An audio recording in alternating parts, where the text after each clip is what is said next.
उम्मीद करता हूँ कि आपको मेरी कहानियाँ अच्छी लग रही हैं। अगर आपके पास कोई सजेशंस या आपकी कोई खुद की कहानी है जो आप शेयर करना चाहते हैं तो प्लीज़ शेयर कीजिए। और आज की कहानी शुरू करते हैं।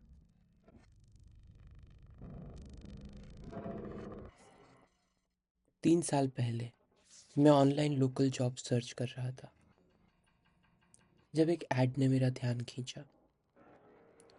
कारण ये नहीं था कि उसमें कुछ खास लिखा हुआ हो, बल्कि इसलिए कि उसमें बहुत कम लिखा था। जहाँ तक मुझे याद है उसमें बस इतना लिखा था कि job available, good salary, no benefits, और नीचे एक ईमेल दिया गया था। बस दैट्स इट। उस वक्त मैं एक म्यूज़िक स्टोर में काम कर रहा था, लेकिन ये अफवाह फैल रही थी कि अगले कुछ ही महीनों में यह स्टोर बंद होने वाला है। और इसीलिए पिछले कुछ दिनों से निराश होकर मैं कई सारी जॉब लिस्टिंग्स देख रहा था। लेकिन ये पहली ऐसी जॉब थी जो मुझे कुछ इंटरेस्टिंग लगी। और इसीलिए मैंने तुरंत उन्हें ईमेल भेज दिया। करीब आधे घंटे बाद मुझे जवाब आ गया। उन्होंने मुझे एक ख़ास ऑफिस बिल्डिंग में एक तय समय पर आने को कहा, जहाँ मेरा स्क्रीनिंग होना था। मैं वहाँ पहुँचा और कुछ देर लॉबी में इंतज़ार करने के बाद मुझे एक ऑफिस में ले जाया गया। वहाँ मुझे कुछ फॉर्म्स और सवालों के जवाब भरने थे। उन्होंने फॉर्म्स इकट्ठा किए और मुझे कहा कि वो मुझे जल्द ही संपर्क करेंगे। मैं लगभग इस जॉब के बारे में भूल ही चुका था जब 1 महीने के बाद मुझे कॉल आई। कॉल पर मुझे बताया गया कि मुझे दूसरे राउंड ऑफ इंटरव्यूज़ के लिए चुन लिया गया है, और इस बार मुझे एक अलग पता और कुछ अलग समय दिया गया। जब मैं वहाँ पहुँचा, वो जगह जो पिछली जगह से करीब 20 मील की दूरी पर थी, वो एक शानदार ऑफिस था।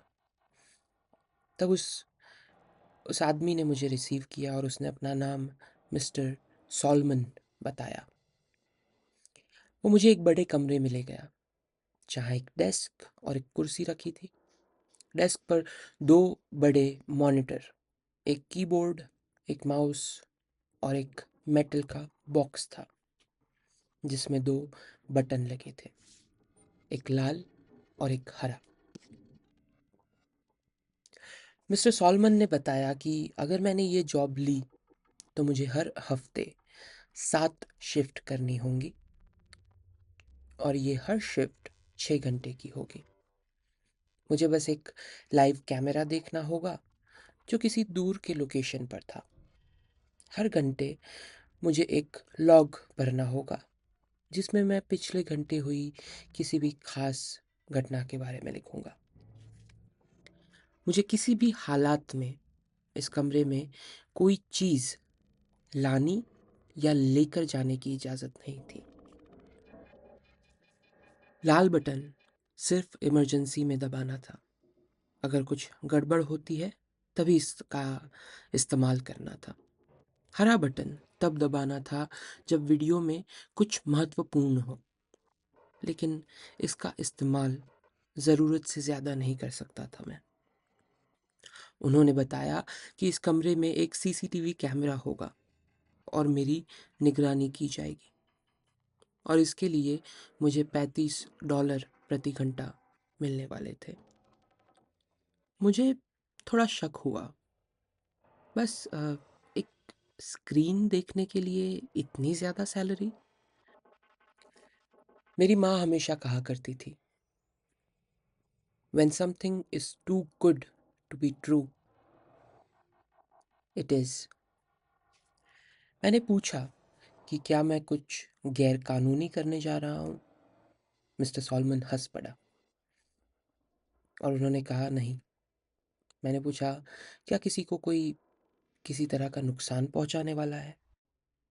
उन्होंने फिर से सिर हिला दिया और मना करा। उन्होंने कहा, you just have to be discreet. अगर तुमने किसी को बताया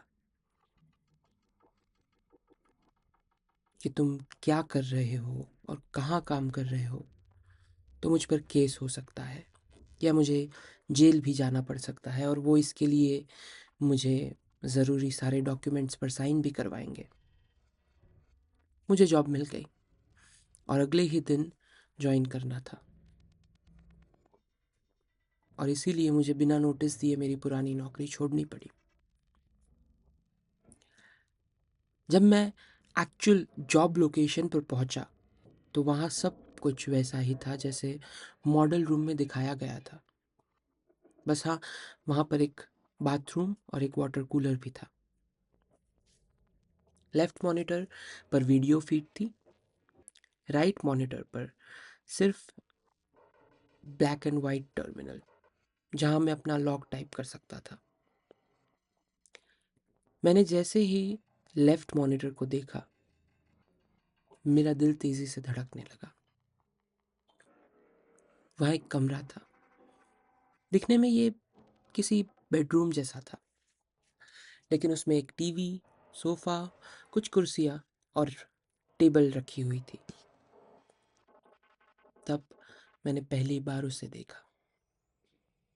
वो मेरी उम्र से थोड़ी बड़ी लग रही थी और बेहद खूबसूरत। जब मैंने उसे पहली बार देखा, वो वहीं बेडरूम में उस सोफे पर सो रही थी। मैं उसे और पास से देखने के लिए स्क्रीन के करीब झुका, लेकिन फिर मुझे एहसास हुआ कि मैं मैं एक स्टॉकर की तरह लग रहा हूँ। मुझे लगा कि मैं कुछ गलत कर रहा हूँ, पर मैंने खुद को समझाया, मैं उसे कोई नुकसान नहीं पहुंचा रहा हूँ। शायद ये कोई साइकोलॉजिकल एक्सपेरिमेंट हो। और मैंने अपना काम शुरू कर दिया। धीरे धीरे समझ आया कि वो लड़की वहाँ अपनी मर्जी से तो बिल्कुल नहीं थी। दरअसल वो अक्सर पेंटिंग किया करती थी। जब भी वो पेंटिंग बनाती, वो शांत और खुश लगती। लेकिन कुछ हफ्ते पहले से उसने बहुत ज़्यादा पेंटिंग्स बनाना शुरू कर दिया। वो पहले 1-2 घंटे पेंटिंग करती थी, लेकिन अब वो घंटों तक बिना रुके पेंटिंग करती रहती है। और अब पहले की तरह उसके चेहरे पर खुशी नहीं होती, उसके चेहरे पर टेंशन होती है। 3 दिनों में उसने 4 पेंटिंग्स बना डाली। फिर उसने उन पेंटिंग्स को सोफे पर सजा दिया, और पहली बार वो पेंटिंग्स कुछ इस तरह से रखी थी जब मैं कैमरे की मदद से उसे देख पाऊँ। पहली बार मैंने उन पेंटिंग्स को देखा। एक हरा जंगल, एक पुराना कुआं, एक सुनसान टापू पर खड़ा घर, एक पुराना सिनेमा हॉल। ये बेहद खूबसूरत पेंटिंग्स थी। लेकिन फिर मैंने उनकी गहराई से जांच की और कुछ खास देखा। उनमें कुछ कुछ शब्द छुपे हुए थे जिसे आप पहली नज़र में नहीं देख सकते, लेकिन अगर उन पेंटिंग्स को ध्यान से देखा जाए तो आप पढ़ सकते हो। मैंने गौर किया और उन्हें ध्यान से पढ़ने की कोशिश की तो मेरी रूह कांप गई। मैंने जोर से पढ़ा, प्लीज हेल्प मी थॉमस। मैं अपनी कुर्सी से पीछे हट गया। मेरा दिल तेजी से धड़कने लगा। उसने उसने मुझसे मदद मांगी थी, क्योंकि मैं ही थॉमस हूँ।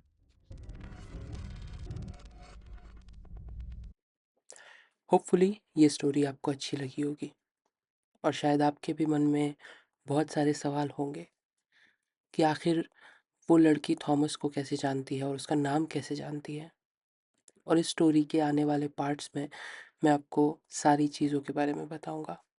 तो please like, share and subscribe किस्से कहानियाँ विद सूरज।